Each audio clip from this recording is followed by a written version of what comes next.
Bonjour, je m'appelle Benoît Robins, je suis directeur de la recherche de l'École des hautes études d'ingénieurs de Lille, vice-président de l'Université catholique de Lille en charge de la transition énergétique et sociétale et également responsable d'une équipe de recherche sur les réseaux électriques, sur les smart grids au sein du laboratoire d'électrotechnique et d'électronique de puissance de Lille. Alors, je vais vous parler aujourd'hui de la troisième révolution industrielle. Alors, de quoi s'agit-il? La première révolution industrielle correspond à l'émergence du charbon comme énergie qui, au XIXe siècle, a permis un développement important de l'industrie. La deuxième révolution industrielle est celle du pétrole, qui au XXe siècle a permis, entre autres, un développement très important du domaine des transports. La troisième révolution industrielle concerne le numérique, est en train de s'imposer en ce XXIe siècle. Et le mot industriel n'est pas nécessairement le meilleur terme pour cette troisième révolution, parce qu'on pourrait croire qu'elle concerne que l'industrie et que les entreprises. En réalité, il n'en est rien, puisque le numérique rentre partout, dans toutes les maisons, dans tous les bâtiments, par toutes les portes, par toutes les fenêtres.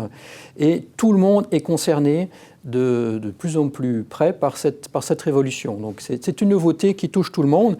Et je vais, dans la suite de mon exposé, vous montrer quel apport peut fournir ces nouvelles technologies dans le domaine de l'énergie.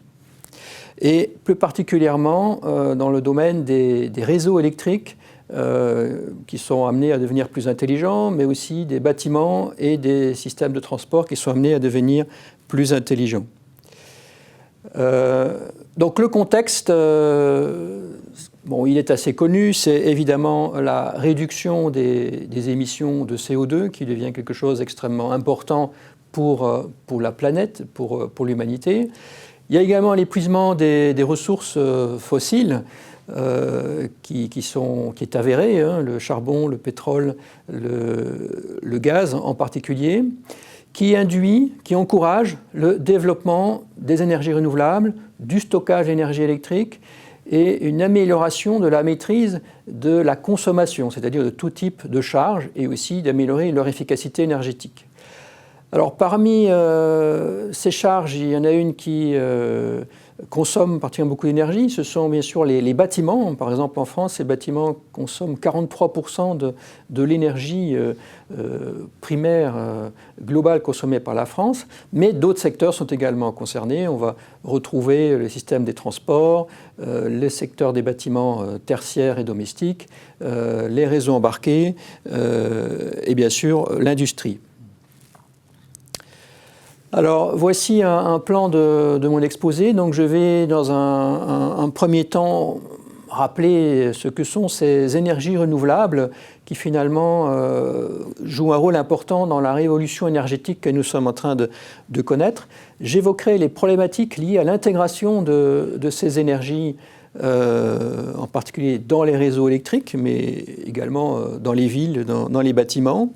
J'évoquerai le stockage, l'énergie, qui est un élément important de la solution, et plus particulièrement je soulignerai les services que peuvent apporter ces stockages, pour enfin décliner un certain nombre d'exemples très concrets associés à des bâtiments commerciaux, à la mutuelle énergétique, à des bâtiments tertiaires, à l'intégration de véhicules électriques, voire à des systèmes de transport tels que les transports ferroviaires. Pour terminer sur un exemple de programme qui s'inscrit dans cette transition énergétique et que nous sommes en train de développer à Lille dans le cadre de l'Université catholique. Alors, les énergies renouvelables, alors c'est quoi une énergie renouvelable? Tout d'abord, c'est une énergie qui, à notre échelle de temps et au niveau de la planète, est dispensée continuellement par la nature, donc qui se renouvelle généralement à l'échelle d'une année, correspondant à un cycle saisonnier. Et ces énergies renouvelables sont issues du rayonnement solaire, du noyau terrestre et des interactions gravitationnelles entre la Lune, le Soleil, avec les océans. Plus précisément, donc on peut identifier 5 types d'énergie renouvelable, l'énergie d'origine éolienne, d'origine solaire, qui peut être solaire électrique, photovoltaïque donc, ou solaire thermique, l'hydraulique, peut-être des gros barrages, des petits barrages, ça peut aussi être des ressources marines comme la houle, les marées, la géothermie et enfin la biomasse, qui est une ressource importante si on pense au bois lorsqu'il est traité de façon renouvelable et aux déchets organiques et industriels auxquels nous contribuons, qui sont également une source d'énergie renouvelable. Alors, ces énergies renouvelables posent toute une série de nouvelles problématiques, et en particulier les centrales de production d'énergie renouvelable qui fonctionnent au fil de l'eau, comme les petites centrales hydrauliques sur les rivières, comme les éoliennes qui fonctionnent au fil du vent, ou les centrales photovoltaïques qui fonctionnent au fil du soleil, donc au fil d'une ressource énergétique dont on ne maîtrise pas l'évolution. Donc, ces différentes sources posent un certain nombre de problèmes en vue de leur intégration donc dans les réseaux électriques, dans le système électrique global. On peut noter en particulier la problématique de la prévisibilité. Ça reste des sources qui ne sont pas toujours aisées à prédire et qui peuvent être très variables, voire aléatoires. Donc, il y a la capacité des réseaux électriques à accueillir ces sources, puisque la production n'est pas nécessairement localisée là où le réseau il existe. On pense en particulier à des ressources offshore, des ressources en mer. Il y a la participation de ces sources à la stabilité du réseau, donc ce qu'on appelle les services systèmes. Donc, j'y reviendrai, il s'agit du réglage de la tension, de la fréquence, réglages qui sont extrêmement importants pour assurer la stabilité de ces réseaux électriques. Enfin, c'est des sources qui sont très sensibles aux perturbations qui pourraient venir du réseau lui-même. Alors vous avez sur cette diapositive illustré la variabilité de la source éolienne, la source solaire, la source hydraulique, et on voit que c'est une variabilité qui peut être très importante et que chacune présente des caractéristiques de variabilité qui sont très différentes les unes des autres. Alors je vais vous parler des solutions pour pouvoir justement répondre à ces problématiques et permettre une intégration aussi harmonieuse que possible de ces sources au sein des réseaux, puisque les perspectives sont quand même que les sources d'énergie renouvelables vont constituer, on espère, à l'horizon 2050, au moins la moitié de l'origine de l'électricité produite dans le monde. Donc le défi est important. Au début du XXe siècle, on était plutôt à 10%. Donc il y a une évolution assez conséquente à prendre en compte. Alors les solutions pour une intégration harmonieuse de ces sources dans le réseau peuvent être déclinées à différents niveaux.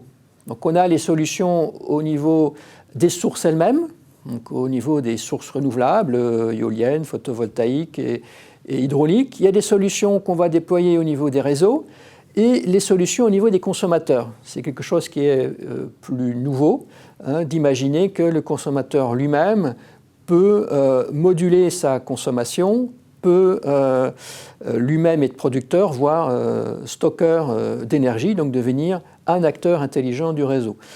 Et donc les solutions à ces différents niveaux peuvent s'exprimer en termes de pilotage plus intelligent, de stockage, et de façon plus globale, on arrive à la notion de réseau électrique intelligent, de smart grid. Vous avez des images sur cette slide qui illustrent ce que pourraient devenir les futurs bâtiments intelligents, donc producteurs, stockeurs, mais aussi qui régulent leur consommation et leur capacité de production et de stockage en fonction des besoins du réseau.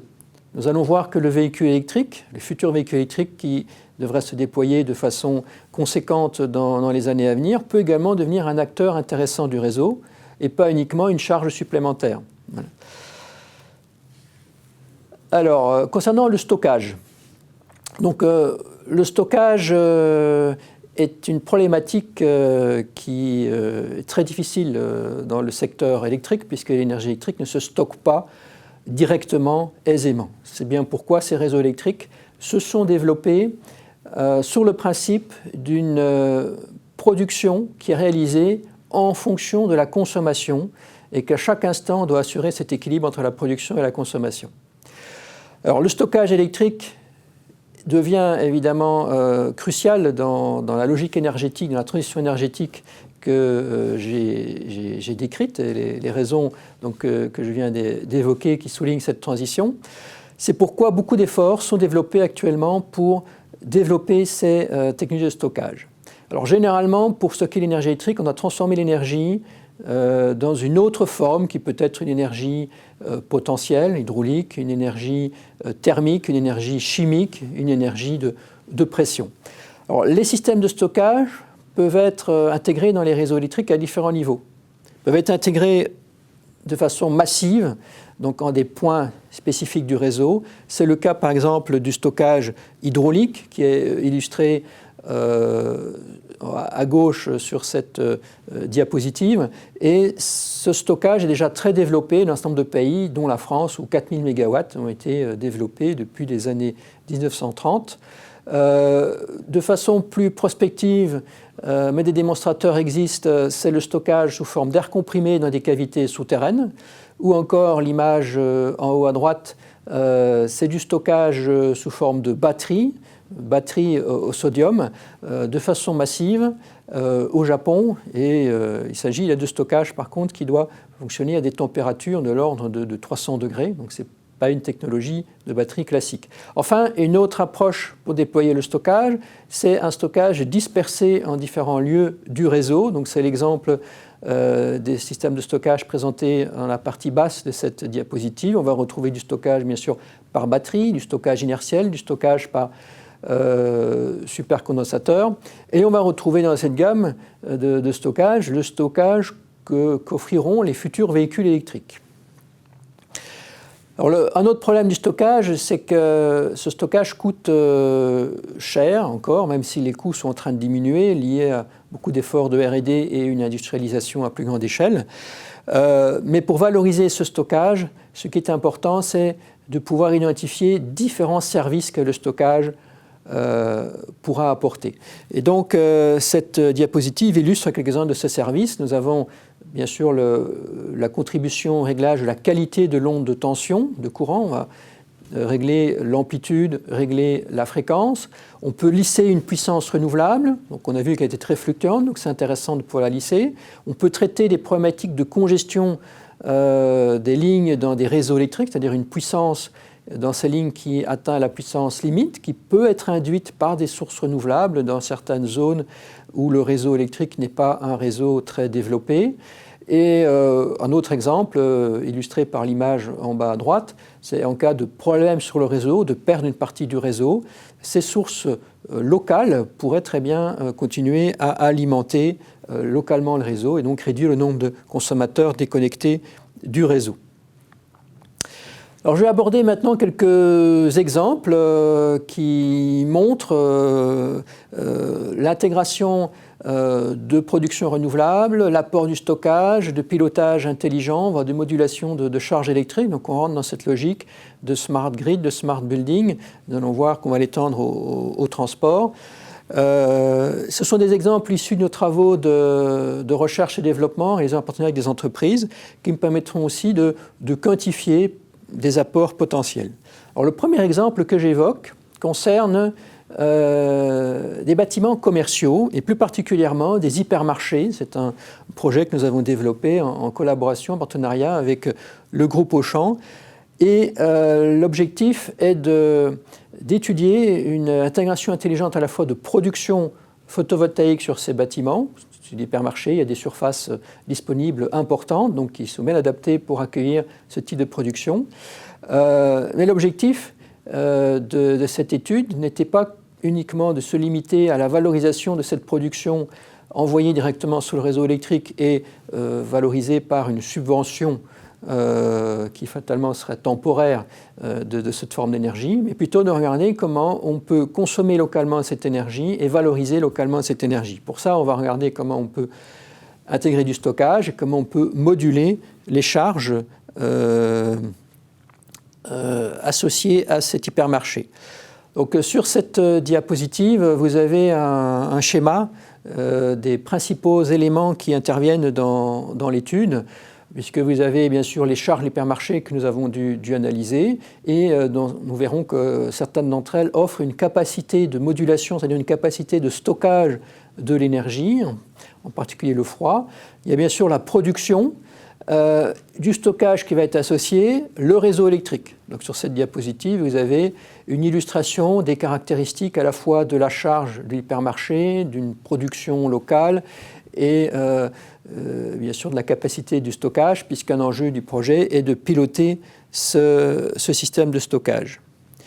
Alors, quels étaient les objectifs de l'étude? Alors, il y a bien sûr un premier objectif qui est assez naturel pour une entreprise, c'est de diminuer sa facture d'électricité. Donc, il y a la recherche d'un gain économique.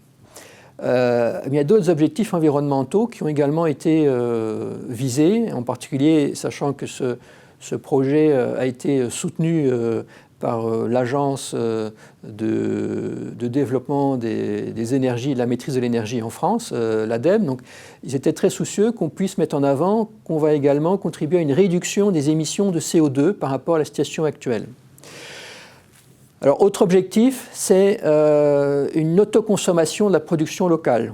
Consommer localement un maximum d'énergie produite localement, ce qui permet d'éviter de transporter cette énergie sur de longues distances et d'induire des pertes liées à ce transport.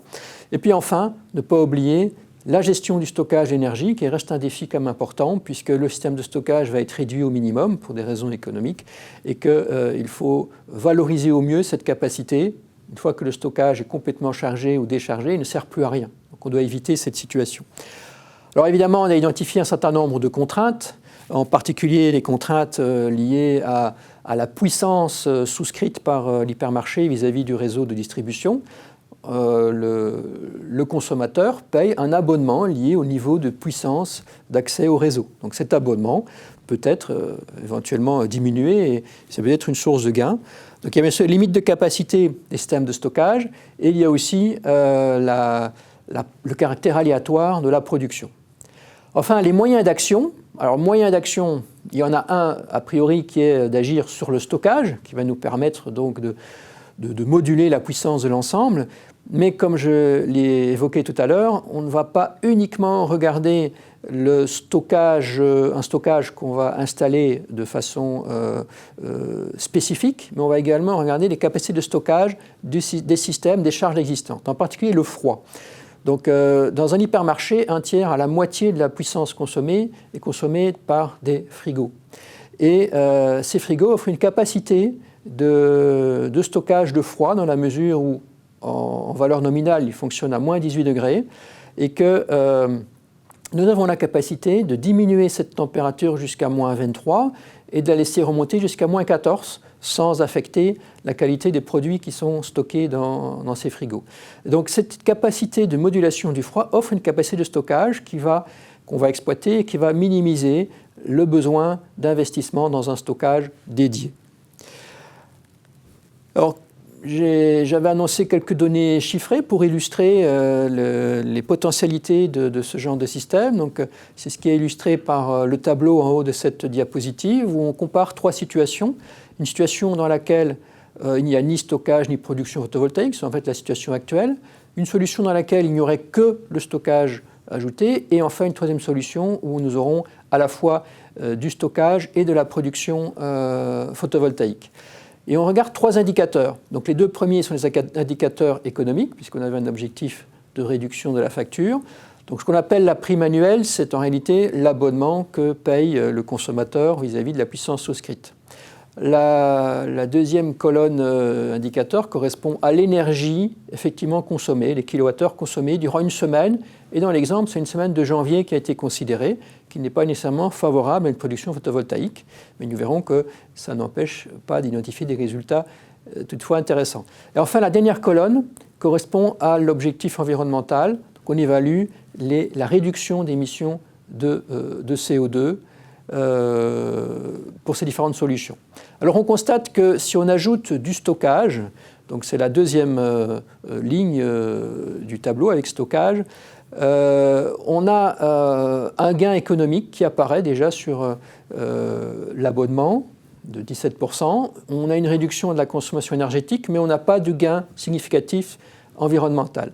Par contre, si on intègre une production photovoltaïque en plus du stockage, on a non seulement un gain économique, mais également un gain environnemental, parce qu'on voit que les émissions de CO2 sont réduites d'un quart pour ce premier cas d'étude.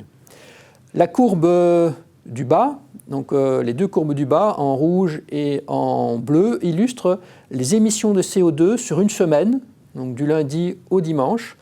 La courbe en rouge correspondant au cas où c'est la situation actuelle, il n'y a ni stockage ni production photovoltaïque, et la courbe en bleu correspond au cas futur avec stockage et production photovoltaïque.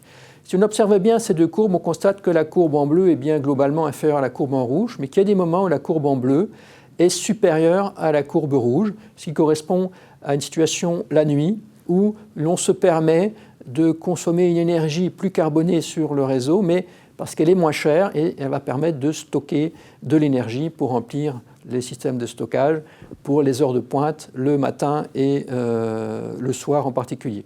Enfin, le dernier tableau en bas à droite vous donne une idée de la réduction des émissions de CO2 si on étend l'étude sur une année complète. Et nous constatons que ces émissions de CO2 sont réduites de moitié. Alors, quelques commentaires par rapport à ces données. Les émissions de CO2 sont estimées par rapport au mix énergétique français, qui est essentiellement basé donc, aux 3/4 sur une production nucléaire, donc peu émettrice en CO2. Si on considérait un mix énergétique basé sur du charbon, on serait beaucoup plus gagnant en termes de réduction des émissions de CO2. Autre précaution à avoir par rapport à ces chiffres, c'est que ces données financières, évidemment, sont à mettre en parallèle d'un coût d'amortissement du stockage, de centrales photovoltaïques et de maintenance pour évaluer une rentabilité à terme où, suivant les modes économiques mis en œuvre, cette rentabilité peut être perçue au bout d'une dizaine, une douzaine d'années. Alors, dans le prolongement de cette étude, une autre étude a été développée où l'on a considéré la même problématique, mais étendue autour de l'hypermarché, donc en considérant les galeries commerçantes, des bâtiments résidentiels, des bâtiments tertiaires, des productions en dehors de l'hypermarché, par exemple éoliennes, d'autres capacités de production telles que des groupes de secours, diesel, qui existent déjà dans les hypermarchés, et les problématiques de réseau électrique. Donc on voit que l'ampleur de la problématique devient beaucoup plus conséquente et on est réellement là dans la logique des smart grids. Donc je ne vais pas étendre dans cet exposé parce que je n'ai pas réellement le temps d'évoquer cet aspect-là, mais c'est vraiment une perspective importante sur laquelle nous travaillons. Enfin, un autre exemple que je vais évoquer concerne les bâtiments tertiaires. Et il s'agit de la problématique du couplage entre un type de charge particulière, qui est les charges d'éclairage de type LED, et une production locale photovoltaïque. La particularité de ces deux systèmes, c'est qu'ils fonctionnent tous les deux sur des technologies similaires et toutes les deux fonctionnent en courant continu. Les LED consomment du courant continu et la production photovoltaïque fournit du courant continu. Donc la problématique qui nous a été posée par un partenaire industriel, Eiffage Énergie, était d'imaginer une architecture de réseau qui soit optimisée entre ces différentes sources et charges au sein de bâtiments, ce qui va nous amener à imaginer de nouveaux types de réseaux électriques, imaginer d'intégrer du stockage et un pilotage adapté. Alors, un petit mot concernant ces modes d'éclairage LED, puisque ces modes d'éclairage présentent le gros intérêt d'être peu consommateurs d'énergie. Donc on a un gain déjà très important en termes d'éclairage basse consommation par rapport à l'éclairage classique, comme indiqué sur cette slide. Vous voyez qu'on a des réductions très fortes de consommation. Et avec de l'éclairage LED, on permet encore de réduire cette consommation. Et le système qui avait été développé par l'entreprise Eiffage Énergie présentait encore une particularité, c'est que les pavés d'éclairage LED destinés à remplacer des éclairages de type néon sont équipés d'un capteur qui réduit l'intensité lumineuse en fonction de l'éclairage qui peut venir de l'extérieur. C'est ce qui est illustré par la courbe bleue sur cette dia comparée à la courbe rouge. Dans la courbe bleue, on a une modulation d'énergie qui nous permet encore de réduire de moitié la consommation énergétique de ce type d'éclairage. Donc au sein de ce projet, on a imaginé un réseau continu adapté à un bâtiment, donc qui est illustré de façon très schématique sur cette diapositive, avec intégration de stockage, et on a travaillé sur le pilotage de cet ensemble en vue, bien sûr, d'optimiser l'énergie au sein du bâtiment, de favoriser une consommation locale d'énergie, mais aussi de fournir des services au réseau électrique. Alors, pour donner une information chiffrée, vous avez en bas à droite un coût lié à cette consommation sur une journée, pour le cas d'étude. Donc, dans la situation actuelle, mais avec des LED, et dans une situation avec production locale, photovoltaïque et stockage. Et vous voyez que nous avons une division par 5 de ces coûts, de nouveau à mettre au regard des coûts d'amortissement et de maintenance. Alors, je vais évoquer brièvement un autre exemple qui est cette fois-ci l'intégration des véhicules électriques dans les réseaux électriques. Donc, ces véhicules électriques, a priori, vont constituer une nouvelle charge pour ces réseaux électriques. Et si l'on ne traite pas particulièrement cette charge, bien, on peut identifier que les utilisateurs de véhicules électriques vont recharger leurs véhicules à 2 moments privilégiés de la journée, c'est-à-dire le soir quand ils rentrent chez eux à leur domicile et le matin quand ils arrivent sur leur lieu de travail. Il se fait que ces 2 moments privilégiés correspondent à 2 périodes de pointe déjà de forte charge du réseau électrique. Donc on a développé des approches, on développe un certain nombre de projets qui visent à éviter que ces véhicules électriques induisent des charges supplémentaires, mais également puissent devenir des acteurs intelligents du réseau. Donc, avec un certain nombre d'objectifs environnementaux, en tout des objectifs économiques et des objectifs de service. Alors, une petite parenthèse sur le lien entre le déploiement des véhicules électriques et sa contribution à la diminution des émissions de CO2. Et c'est ce qui est illustré par ce graphique où on a représenté les émissions de CO2 pour différents types de véhicules. Si on commence par le haut, vous avez un véhicule à essence, puis un véhicule diesel, où on a distingué les émissions de CO2 liées à l'extraction du combustible pour l'amener au véhicule, et puis en rouge, les émissions au niveau du véhicule. On constate qu'on a des émissions importantes. Si on compare avec le troisième cas, qui est un véhicule électrique du même type, mais comparé au mix énergétique français, on voit qu'on réduit les émissions de CO2 de façon significative, mais essentiellement, ces émissions sont induites par la production d'énergie. Donc le 4e cas correspond au cas du mix français, où on voit qu'on a très peu d'émissions de CO2, puisque l'énergie est produite essentiellement par l'énergie nucléaire. Par contre, si on avait une production qui était 100% induite par du charbon, c'est l'avant-dernier cas, on constate que les émissions de CO2 deviennent quasiment aussi importantes que celles d'un véhicule diesel. Donc l'idéal, c'est le dernier cas où l'énergie utilisée pour charger le véhicule électrique est 100% d'origine renouvelable. Et dans nos projets, c'est ce qu'on essaye de mettre en avant, c'est de favoriser la charge des véhicules électriques à partir de production renouvelable locale. Pour illustrer cela, un résultat issu d'un projet qui s'appelait Verdi pour véhicules électriques associés à des énergies renouvelables dans un réseau électrique intelligent.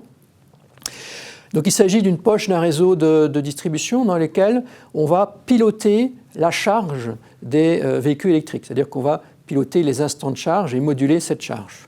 Et vous avez quelques données chiffrées, de nouveau en considérant 3 cas différents. Un cas sans véhicule électrique, c'est la situation qu'on rencontre actuellement. Un cas avec véhicule électrique mais sans gestion particulière.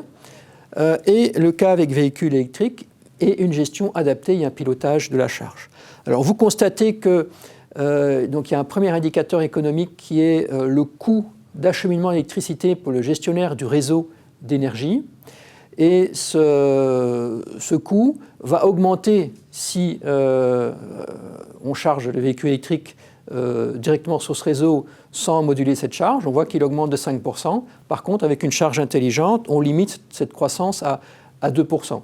Et enfin, la dernière colonne donne une information sur le taux de charge des véhicules électriques à partir d'énergies renouvelables.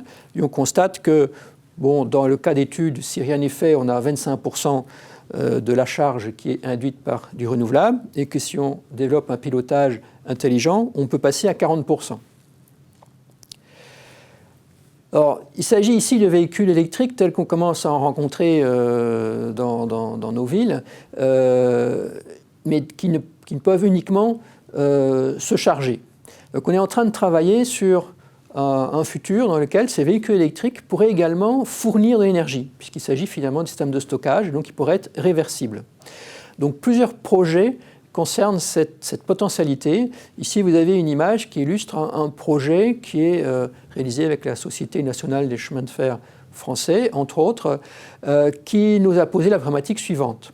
Donc le matin, un grand nombre de navetteurs viennent à la gare, garent leur voiture à proximité de la gare et reprennent leur voiture le soir, 8 heures ou plus en fin de journée, donc après 8 heures de stationnement. Il y a un potentiel de stockage qui existerait là, qui pourrait être valorisé durant la journée.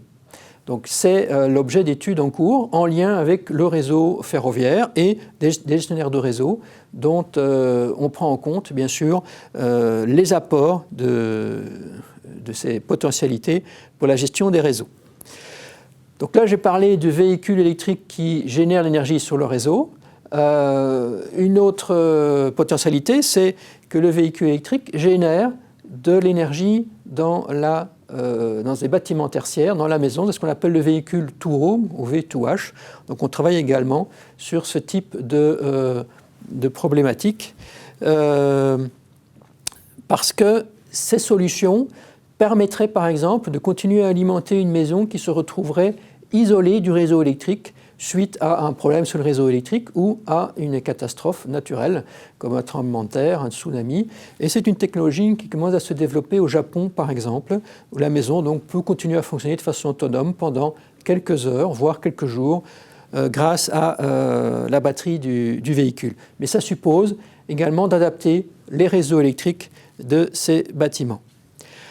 Donc on voit qu'il y a une potentialité forte liée à la mobilité électrique, donc qui peut apporter sa contribution au réseau intelligent, mais qui pose un certain nombre de problématiques qui sont encore à lever, des obstacles à lever. Il y a toute la problématique de la communication, qui est un peu générale pour les réseaux d'énergie intelligents. Il faut bien sûr adapter les véhicules électriques, puisque solliciter plus une batterie risque de réduire sa durée de vie. Il y a des nouveaux modèles économiques à identifier.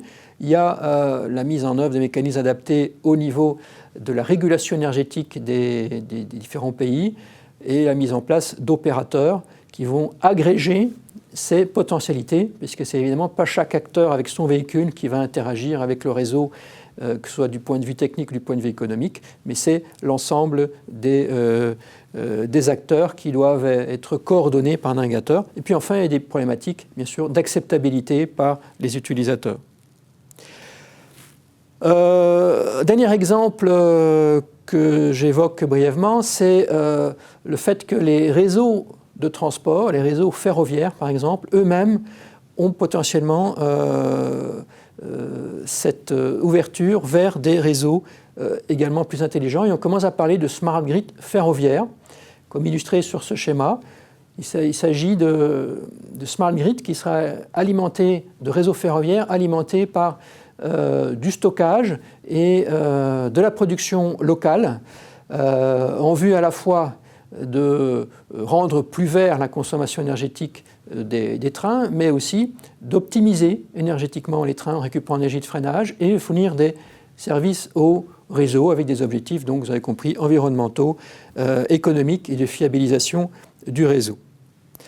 Donc en conclusion de cette partie, on peut identifier donc, les principaux défis justement pour développer ces réseaux plus intelligents, ces bâtiments et systèmes de transport plus intelligents. Donc il y a un premier défi conséquent qui est l'énergie et sa gestion, donc lié à l'intermittence des sources, lié à une gestion intelligente du stockage, la maîtrise de la demande, au besoin d'accroissement de l'efficacité énergétique, à l'architecture des réseaux, au besoin de fournir des services, et tout ça en temps réel, dans des temps assez courts. Donc, ce qui induit le deuxième défi, qui est le défi des moyens de communication, qui doivent pouvoir traiter de façon intelligente, en un temps très rapide, un certain nombre d'informations que nous devons minimiser. Alors, en arrière-plan se posent quand même des problématiques de fiabilité, de système de communication, de confidentialité et de sécurité. Un autre défi très important, c'est qu'on ne peut pas traiter ces problématiques uniquement sous le regard technologique, mais qu'il faut également y associer le regard des sciences humaines et sociales, en particulier dans le domaine sociologique, économique, juridique. Et il faut donc trouver des nouvelles approches, de nouvelles méthodes ensemble pour répondre à ces problématiques. Enfin, dernier gros défi, c'est tout ce qui concerne le développement de nouveaux modèles économiques, parce qu'on est sur une révolution aussi économique. Si chaque acteur intervient et est un acteur intelligent du réseau, il faudra que chaque acteur s'y retrouve également du point de vue économique. Donc on multiplie les acteurs, on multiplie la complexité donc, du système économique. Pour terminer, quelques mots sur la façon dont nous commençons à mettre en œuvre un certain nombre des considérations que j'ai évoquées liées à cette évolution vers des réseaux d'énergie plus intelligents et l'intelligence accrue des différents acteurs.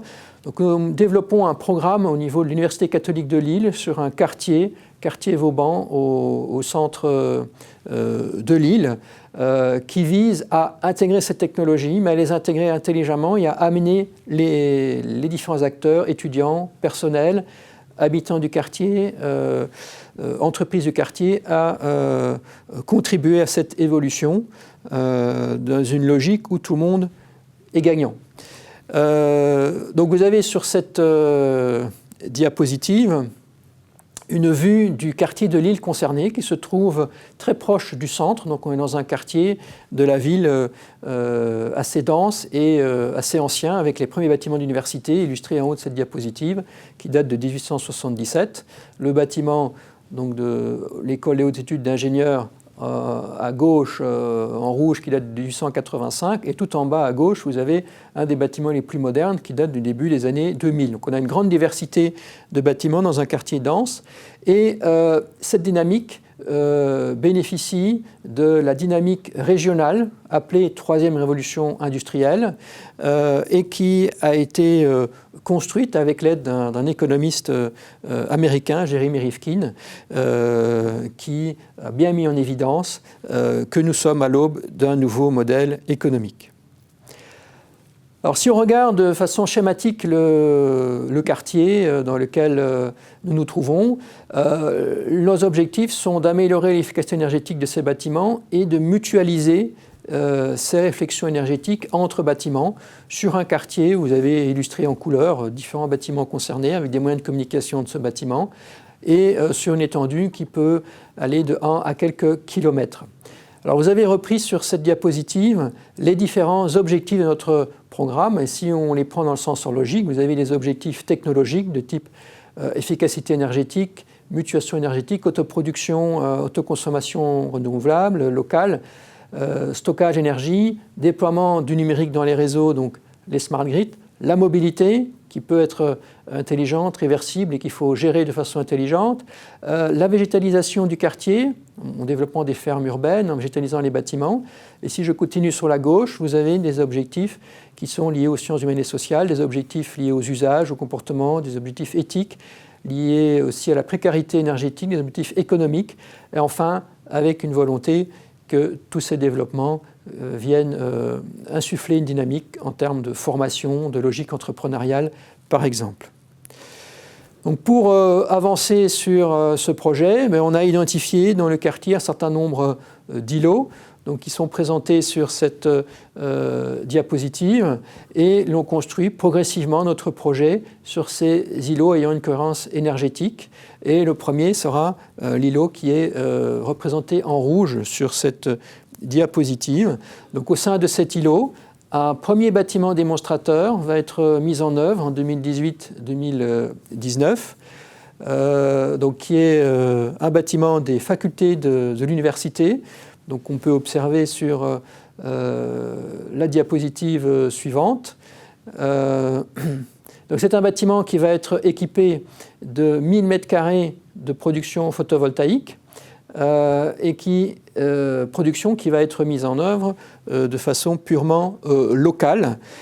Et pour pouvoir consommer localement cette production, nous allons devoir la mutualiser avec des bâtiments environnants sur l'îlot, qui est représenté donc sur cette diapositive suivante, où l'on va raisonner cette fois-ci en termes d'îlot avec un objectif de déployer à échelle réelle une gestion en temps réel de la consommation et de la production. Un gros défi résidant dans cette approche du temps réel lié au photovoltaïque. Donc, quand on parle de temps réel, c'est quelques secondes. Enfin, on va également intégrer un déploiement de charges intelligentes de véhicules électriques dans cet îlot et, bien sûr, identifier les modèles économiques qui vont rendre cette nouvelle approche économiquement acceptable dans des bâtiments tertiaires tels que ceux de l'université. L'étape suivante, c'est l'interaction entre plusieurs îlots, comme illustré sur cette diapositive, donc avec des travaux importants qui ont été initiés sur la communication efficace entre bâtiments, toujours avec un objectif temps réel, avec à terme donc un pilotage de l'ensemble du quartier à partir d'une plateforme énergie électrique qui est située au sein du bâtiment HEI, qu'elle-même pourra interagir avec une autre plateforme située dans un autre quartier de l'île. Voilà, je vous remercie pour votre attention et si vous souhaitez développer vos connaissances sur ces sujets, je vous invite à consulter des ouvrages que nous avons édités en 2012 sur les énergies renouvelables et l'année dernière sur les systèmes de stockage intégrés dans les réseaux électriques, sachant qu'un troisième ouvrage devrait sortir cette année sur la gestion et la valorisation du stockage d'énergie électrique dans les systèmes de transport. Je vous remercie pour votre attention.